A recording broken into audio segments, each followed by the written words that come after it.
We've been doing some stories about criminal justice reform and what it really looks like. I mean, we know that underpinning the entire existence of this fairy tale of the greatest lie of our generation is this idea that black people are relentless victims of relentless white racism all the time, everywhere. That explains everything.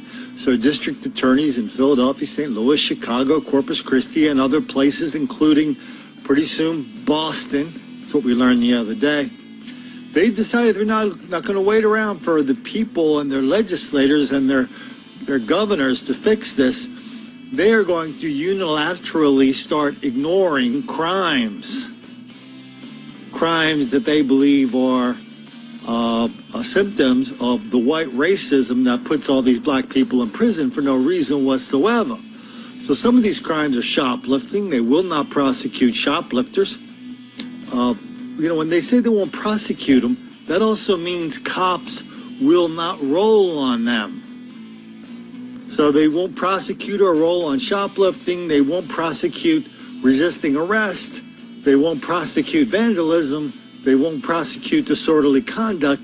They will not prosecute a single thing we're about to see in this video out of Atlanta of a large group of teenagers terrorizing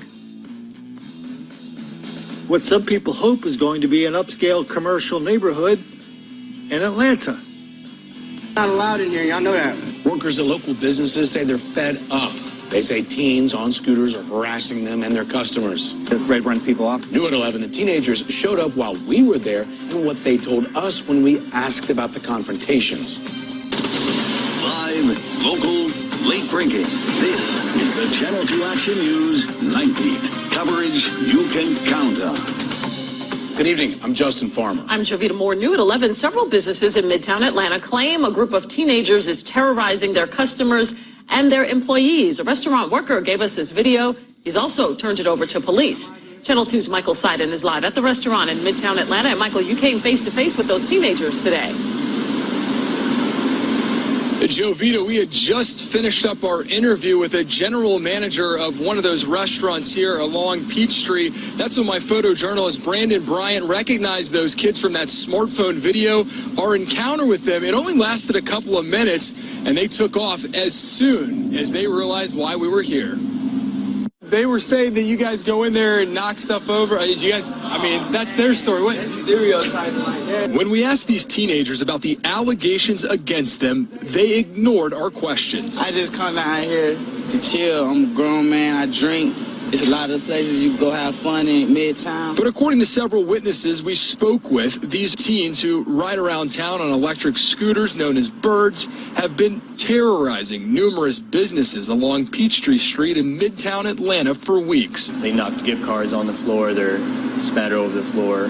Romel Niles is the general manager of Jimmy John's. Doesn't matter what we say.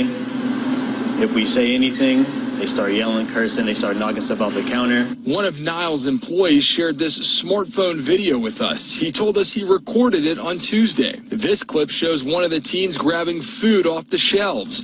Another teen can be heard cursing at employees while exiting the restaurant. 2 blocks away, we pretty much have them on lock now where they barely make it in the door. Similar complaints from the manager of Fresh to Order. They have a flyer for like a fake basketball team to try to get people to donate. I don't know if people donate or not.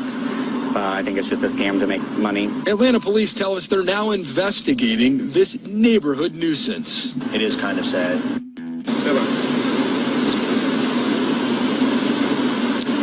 And we blurred the faces of those teenagers. That's because they have not been charged. We'll stay on top of this investigation. Boy, every one of these neighborhoods, whether it's a commercial neighborhood or residential or an office park or whatever, stores or a mall, everyone's a battlefield. And if you decide, even for a minute, that once you have established your lines, your battle lines, once you have, encouraged people to save, invest, and put a business here or to live there or to work there, if you've decided your job is done then, no, your job is just beginning then. Because all those people that just moved in, those successful, well-dressed, hard-working people, they now become targets for the fellas just like this.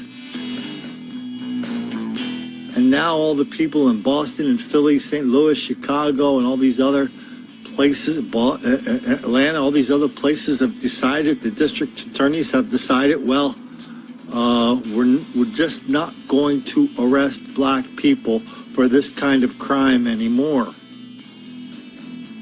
Does that seem strange to you? Because once that happens, those neighborhoods are dead. They are walking dead. They're dead. They don't even know it yet. They're dead, and they're still getting pissed off if somebody points it out because they think pointing it out really makes the black kids angry.